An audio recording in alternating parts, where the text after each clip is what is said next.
Co ja zrobiłem, że się ożeniłem? Chyba pijany był.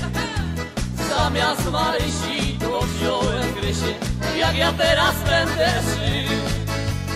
Co ja zrobiłem, że się ożeniłem? Chyba pijany był. Zamiast Marysi to wziąłem Krysię. Jak ja teraz będę żył?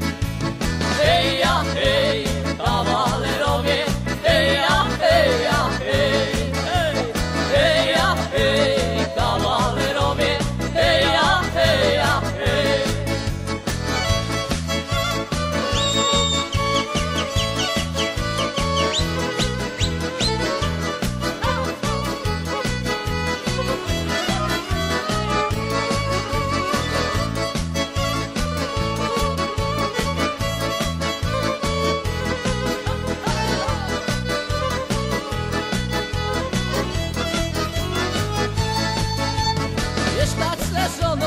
I narzeczoną, to tak nie może być.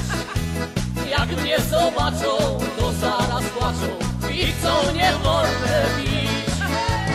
Hej ja, hej, kawalerowie, hej ja, hej ja, hej, hej ja, hej, kawalerowie, hej ja, hej ja, hej.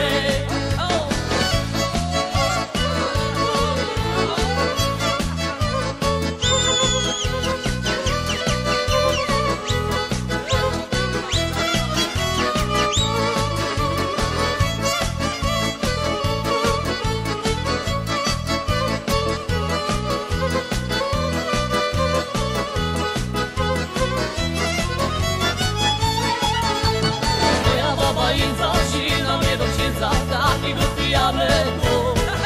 Złosi ugodali, złosi napisali i oni wiedzą nic z tego. Na drugą niedzielę wziął się po sile, a ja